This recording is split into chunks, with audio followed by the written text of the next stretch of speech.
Salut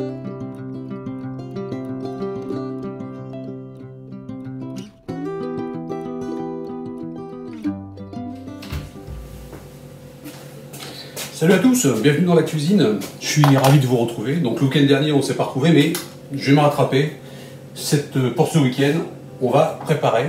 On approche, hein, on n'a jamais été aussi proche des fêtes de Noël ou même pour la nouvelle année, ça peut se faire aussi. On va faire un dessert que j'ai eu l'occasion de tester. C'est extraordinaire, vous allez voir. Il y a un mélange de saveurs qui est vraiment génial. On va faire une bûche glacée, donc pas une bûche crème pâtissière, mais une bûche glacée avec une ganache de chocolat blanc, avec des cacahuètes caramélisées et avec un cœur fondant au caramel. Vous allez voir, tout ça, c'est superbe. Moi, la première fois que je l'ai goûté, ça m'a fait penser à un Snickers. Vous voyez, pour vous donner un petit peu l'idée en glacé. Donc c'est génial. Alors, c'est une recette qui est assez simple à faire. Vous savez que j'aime bien la simplicité. D'ailleurs, à ce sujet, je fais une toute petite parenthèse vite fait. Lors d'une de mes dernières recettes, je vous avais présenté la recette du foie gras de canard. On ne peut plus simple. Et alors, je remercie vivement les gens qui m'ont témoigné par des petits messages de sympathie, ou alors qui m'ont envoyé tout simplement des photos de leur réalisation, parce que les gens ont dit ouais, j'ai jamais fait de foie gras et ben, ça me paraît tellement simple que je vais essayer. Et voilà. Bon, le seul inconvénient, c'est que maintenant, j'ai du mal à trouver des foie gras en grande surface ou chez Picard, pour pas les citer, parce que tout le monde va chercher son petit foie gras. Mais c'est pas grave, le principe de la cuisine de Sam, je vous l'ai toujours dit, c'est le partage, et j'aime partager. Donc, on revient à notre dessert pour les fêtes, la bûche glacée. Il y a plusieurs étapes. Tout d'abord, il y a les cacahuètes caramélisées. Cacahuètes non salées, bien sûr, caramélisées. Ça, on va les faire ensemble. Un caramel fondant à la fleur de sel, ça on va le faire ensemble aussi. La pâte à biscuits Progrès, donc pour le fond de notre moule de bûche. Il y a également une pâte à vanille Kipferl, qui est une pâte d'origine autrichienne. Je ne sais pas si vous connaissez, mais le mélange dans le gâteau, c'est somptueux.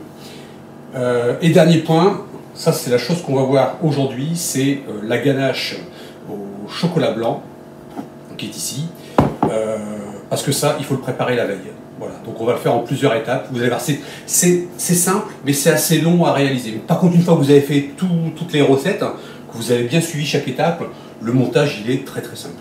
En matériel, il vous faut impérativement, c'est un moule à bûche, comme celui-ci ou un autre. Hein. Moi, j'ai un moule à bûche en inox, vous voyez, qui est rond comme ceci. Voilà, avec les petites parties qui se retirent pour mieux le démouler à la fin. Et puis, donc on y va pour la ganache. Je vous énumère les ingrédients. Chocolat blanc, spécial pâtisserie, 180 grammes. C'est pas compliqué, c'est une plaque. Vous achetez une plaque, bon, j'ai pris la marque Nestlé, c'est 180 grammes. Voilà, que vous découpez en petits carrés. Un petit peu de vanille en poudre. De la crème liquide à 30%. Donc là, on va en prendre 300 grammes. Du lait, 150 grammes. Environ 6 grammes de glucose. Alors, glucose, moi j'ai pris du sirop de sucre de canne, ça va très très bien.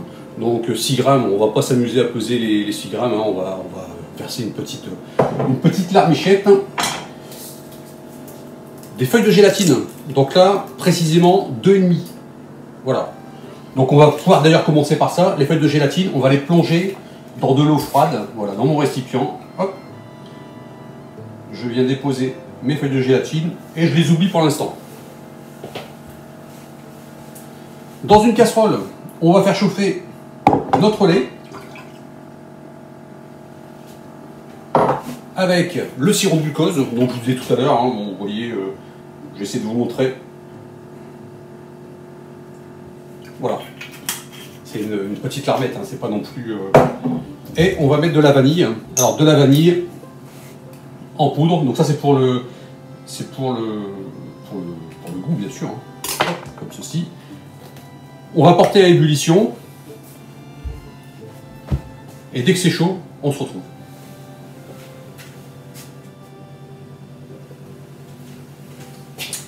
Voilà, notre lait est chaud, donc maintenant on va récupérer nos feuilles de gélatine.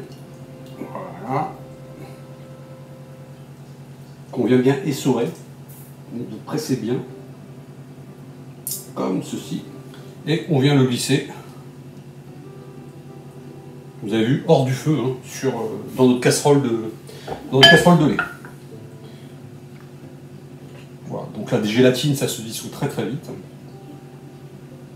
Et là, on va venir verser en 2 ou 3 fois sur le chocolat blanc. Voilà, donc là, on finit le lait, on laisse bien fondre le chocolat, on mélange bien. Et une fois que vous aurez incorporé la crème,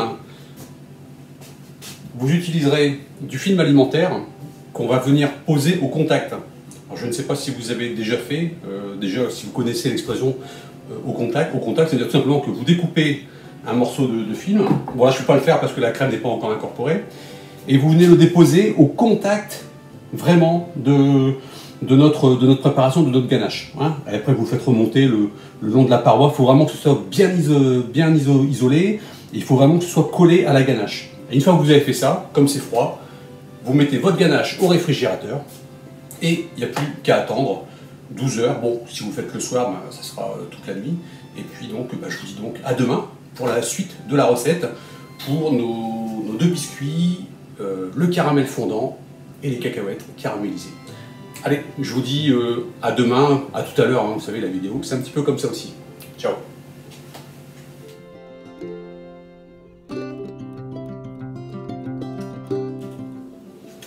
Eh, bonjour, vous allez bien? Bon, vous voyez, une journée s'est passée, le temps que la ganache se fige au frigidaire, et j'ai même eu le temps de me faire une petite coupe de cheveux, hein, au cas où vous ne l'auriez pas remarqué depuis hier. Voilà. Alors, étape suivante, les cacahuètes caramélisées. On va y aller étape par étape, vous allez voir, c'est assez simple. Alors, cacahuètes caramélisées, on va prendre 100 g de cacahuètes non grillées, non salées. C'est hyper important. Donc, c'est des cacahuètes nature. C'est bon aussi. Hein. 40 g de sucre, 20 g d'eau et un petit peu de fleur de sel. L'étape est assez simple. On va commencer par mettre sur le feu nos 40 g de sucre, comme ceci, avec les 20 g d'eau. Et on va faire chauffer jusqu'à temps qu'on obtienne une température de 120 degrés. Donc ça, toujours pareil, hein. Vous voyez, je l'utilise souvent en cuisine, avoir le petit thermomètre de cuisson qui va bien, électronique, pour pouvoir vraiment réussir toutes ces recettes. Ça, c'est indispensable. Ça coûte pas très cher, on en trouve un peu partout, boulanger, Auchan, enfin, vous allez où vous voulez, hein, vous avez vos habitudes, mais c'est hyper pratique. On a toujours l'impression de ne pas en avoir besoin, et on se rend compte une fois qu'on l'a, qu'on l'utilise beaucoup. Et croyez-moi. Donc là, on va porter sur le feu, à 120 degrés, et on se retrouve à ce moment-là.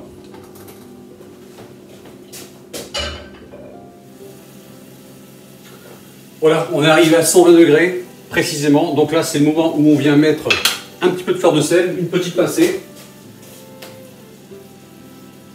comme ceci, et on vient mettre nos cacahuètes. Et là,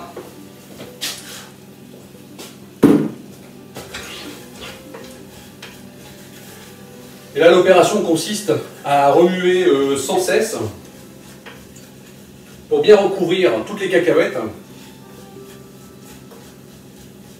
Et votre sucre, qui pour l'instant est encore blanc, va changer de couleur petit à petit et on va obtenir une couleur caramel. Voilà, on obtient, je ne sais pas si vous voyez bien, cacahuètes caramélisées. Bon, la casserole, ne vous inquiétez pas, vous allez réussir à la revoir.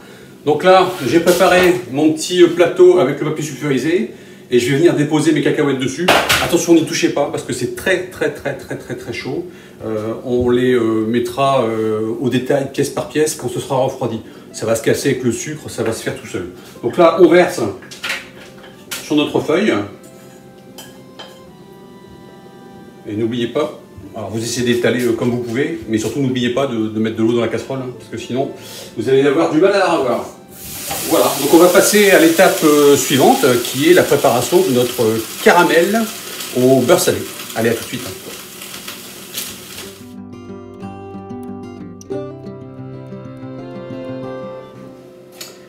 Alors, phase 3, puisqu'on a déjà fait notre ganache hier, les cacahuètes caramélisées, ça y est, elles sont froides, j'ai pu les casser pour les mettre dans un petit récipient en attendant. Donc là, on va faire notre caramel. Caramel à la fleur de sel. Il faut que ce soit un caramel fondant parce que quand on va découper notre bûche glacée, ça va venir couler, vous voyez, le long des cacahuètes. Ouais, vous allez voir, c'est vraiment un dessert, j'en salive d'avance.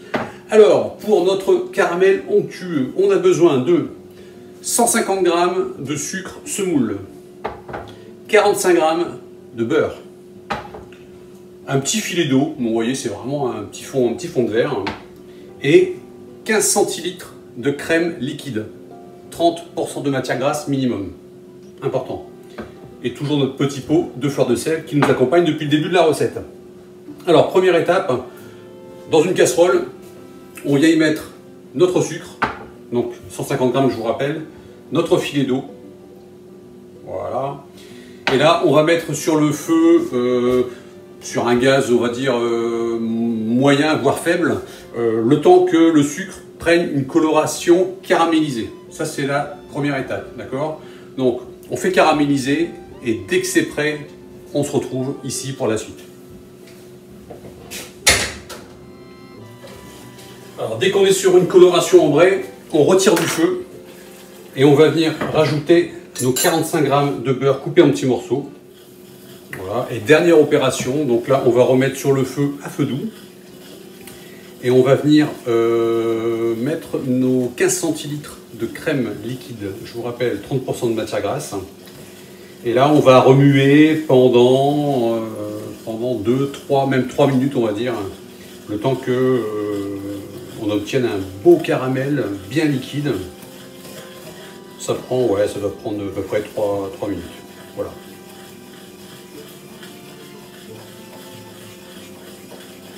Bon, écoutez, on va finir ça tranquillement, hein.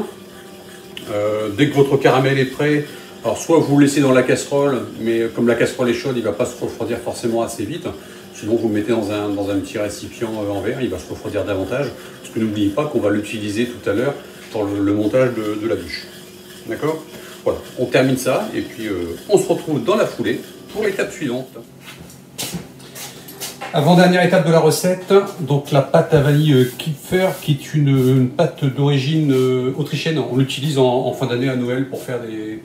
Peut-être que vous avez déjà vu des petits croissants. C'est une pâte à biscuits vanillée d'origine autrichienne. Donc. Et là, on va l'utiliser non pas en forme de croissant, mais pour faire notre fond de bûche. Pardon. Alors, de quoi avons-nous besoin? 35 g de sucre semoule, toujours notre fleur de sel, un petit peu de vanille en poudre, un petit peu de vanille liquide, 140 g de farine, 120 g de beurre fondu et de la poudre de noisette, 60 g. Voilà. Si vous avez une intolérance pour X raisons à la noisette, c'est pas compliqué, vous remplacez par de la poudre d'amande, ça fera très bien l'affaire. Je profite pendant ce temps-là pour vous montrer notre caramel, vous voyez de tout à l'heure, qui commence déjà un petit peu à se figer, mais qui reste malgré tout liquide. Et c'est vraiment ce résultat-là qu'il faut obtenir pour que le dessert soit réussi. Donc là, on va bien le laisser refroidir parce qu'il est encore bien chaud. On fait préchauffer le four à 170 degrés pendant qu'on va préparer notre pâte vanille. Comme ça, il aura le temps de chauffer. Alors, première étape, on va prendre notre sucre.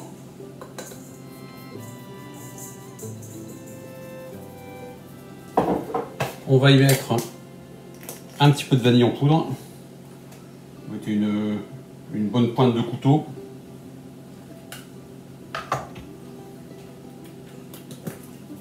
Et on vient mélanger.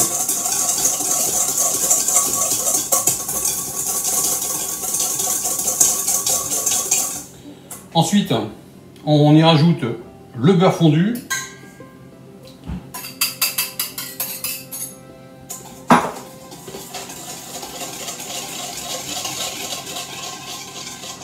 La farine.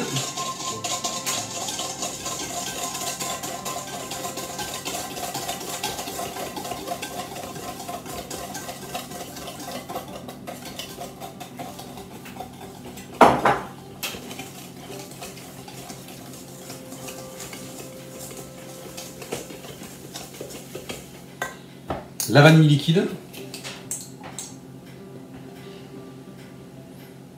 Quelques gouttes suffisent largement. Un tout petit peu de fleur de sel et nos 60 g de poudre de noisette. Vous voyez sur une plaque, bon j'ai pris du papier sulfurisé que j'ai plus ou moins, vous voyez, délimité à la surface que je voulais. Voilà. Et donc on va pouvoir venir mettre notre pâte.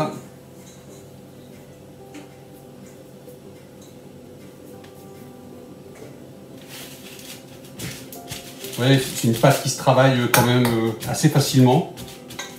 Après là on joue pas sur l'esthétique, hein. ça va être dans la bouche.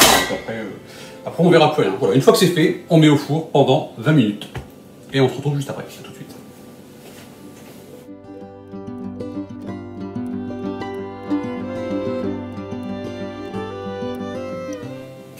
Dernière étape de la recette, la pâte à biscuits Progrès. Donc là, le four, on profite qu'il est chaud, on va juste le pousser un tout petit peu plus, on va le mettre sur 200 degrés, et là on va réaliser notre biscuit Progrès. Alors, qu'est-ce qu'on a besoin 6 œufs, donc 3 œufs entiers et 3 blancs. Nous avons besoin de 125 g de sucre glace, 125 g de poudre de noisette, 20 g de beurre fondu, 30 g de farine, 30 g de sucre semoule. Et je crois que j'ai fait le tour des ingrédients. Alors, ce qu'on va faire dans un premier temps, j'ai déjà commencé à séparer mes jaunes des blancs. On va récupérer 3 blancs d'œufs. J'ai mis une petite pointe de sel et on va tout de suite y rajouter les 30 g de sucre.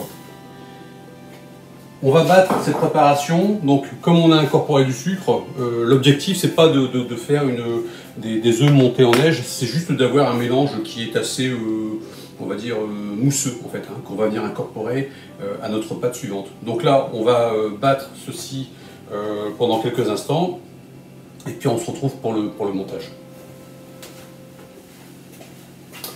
Voilà, donc vous voyez, on n'est vraiment pas sur des blancs en neige, on est vraiment sur quelque chose d'assez onctueux, on va dire. Voilà, donc là, au niveau de notre préparation, on va mélanger dans un premier temps les 125 g de poudre de noisette et les 125 g de sucre glace.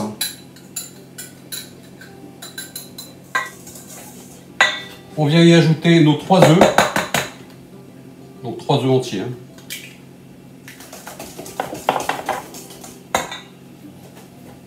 On vient y rajouter nos 20 g de beurre fondu, nos 30 g de farine,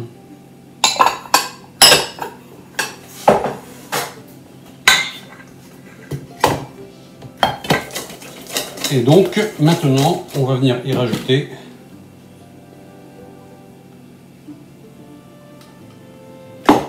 notre mousse de blanc battu. Donc contrairement à la pâte vanille qu'on a fait juste avant, là on a quelque chose qui est beaucoup plus liquide. Il faudra également que l'on conserve juste une partie de la taille de notre... En fait la même taille que la pâte vanille juste avant, exactement le même format. Donc là vous vous doutez bien qu'il y en aura bien évidemment de trop, mais vous inquiétez pas parce qu'une fois découpées, les chutes, vous pouvez très bien les manger comme ceci avec un petit café, un chocolat. Ça ira très très bien. Donc notre four est chaud, 200 degrés, on va enfourner, c'est pas très épais, hein, donc pendant à peu près 15 minutes. Et on se retrouve juste après, là tout de suite.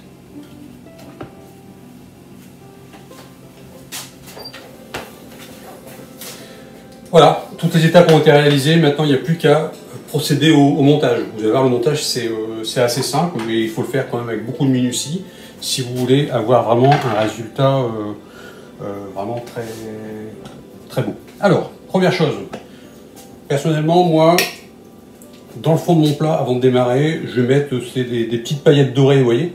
Et en fait, quand la bûche va se durcir, va passer au congélateur, les petites paillettes vont venir se coller à la ganache. Et quand vous allez démouler la bûche, vous aurez ces petites paillettes sur le dessus de la bûche, c'est sympa. Alors moi je mets des paillettes dorées, vous pouvez mettre très bien autre chose si vous le souhaitez. Hein.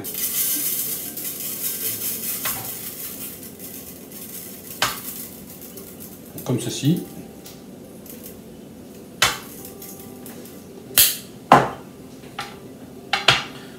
Ensuite, on vient y mettre de la ganache. Alors, petit détail, la ganache, quand elle sort du frigidaire, elle a quand même bien durci. Ça permet de bien la travailler. Donc, on met à peu près l'équivalent d'un tiers de la ganache dans un premier temps. Ensuite, on prend le caramel. Donc, dans ce caramel, on va venir y mettre un petit peu de cacahuètes caramélisées qu'on a découpées. Alors, vous ne mettez pas tout. Vous gardez des cacahuètes pour la décoration. Le jour où vous allez servir la bûche, vous pourrez mettre des cacahuètes sur le dessus en décoration. Voilà, donc j'en ai mis à peu près la moitié. Vous pouvez voir, hop, donc là, dans un petit récipient bien hermétique. Donc on vient bien mélanger ce mélange caramel cacahuète. Donc là, c'est une partie un petit peu délicate. Il faut vraiment que le caramel que vous allez mettre soit bien centré. N'en mettez pas sur les bords, sinon ça risquerait de couler à la décongélation. D'accord? Alors.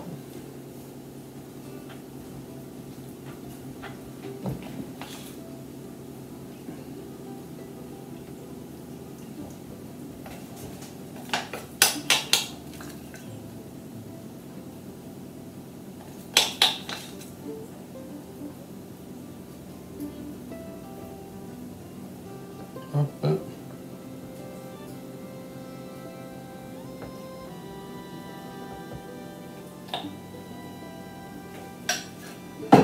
Ensuite, on remet un peu de ganache. Un petit jeu de patience quand même. Ensuite, on va venir mettre notre biscuit Progrès.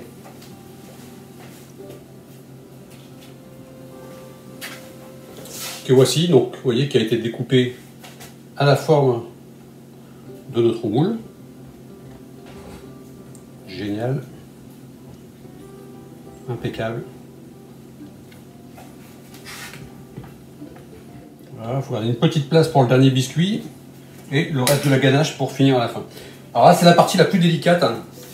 C'est le biscuit pâte Kefir à la vanille. Alors pourquoi c'est délicat? Parce que normalement, je vous ai dit tout à l'heure, c'est un biscuit qui est réalisé à Noël par les Autrichiens, mais en petite taille. Et c'est assez friable. Tandis que là, on le réalise vraiment sur une grande taille, et c'est un peu plus compliqué. Bon là, lorsque je l'ai sorti, que je l'ai découpé à la taille du moule, il s'est déjà cassé en deux. Alors, on va essayer de limiter la casse. Je vais aller chercher tout doucement en deux parties. Mais c'est ce qui va vous donner un petit côté à la fois craquant et moelleux au niveau de votre bûche. Ah, vous voyez là,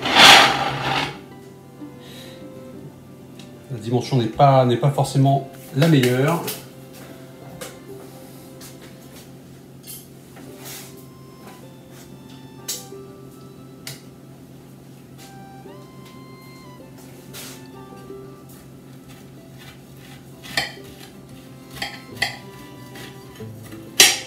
Vous voyez, c'est vraiment assez fragile. Hein. Donc il faut vraiment le travailler, mais délicatement. Voilà. Impeccable. Donc je vais aller chercher l'autre partie.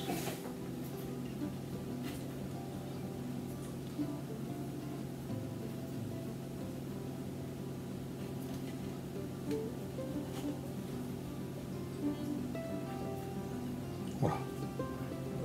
Après, une fois qu'il est en place, là, vous n'avez plus à vous en soucier.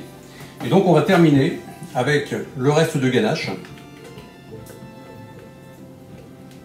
Donc là, il faut vraiment en garder suffisamment au final pour venir couvrir ce biscuit. Voilà. Donc, une fois que vous avez terminé ça, votre dessert est enfin terminé, j'oserais dire. Donc là, vous allez le mettre au congélateur minimum 4-5 heures. Et 4-5 heures après, vous pouvez le déguster. Si vous le laissez plus longtemps, ce qui est possible, hein, vous pouvez le laisser une semaine, c'est une glace, hein, pensez à le sortir 2-3 heures, 2 heures ça suffit, avant, soit 2 heures au réfrigérateur, ou sinon une petite heure à l'air ambiante, hein, le temps que... De toute façon, vous allez voir, le moule va se détendre lorsque vous allez le sortir du congélateur. Voilà. il n'y a plus qu'à. Je vous souhaite du bon courage pour la réalisation. Vous avez vu, c'est pas complexe, mais ça demande du temps et un petit peu de patience. Par contre, ça vaut vraiment le coup. Voilà, je vous souhaite de passer de bonnes fêtes. Je vous dis à très bientôt. Là, on arrête la cuisine pour cette année 2020, qui aura été une année assez riche à tout point de vue. Et on se retrouve en tout début 2021 pour de nouvelles recettes. Voilà. Passez de bonnes fêtes de fin d'année. À bientôt. Ciao.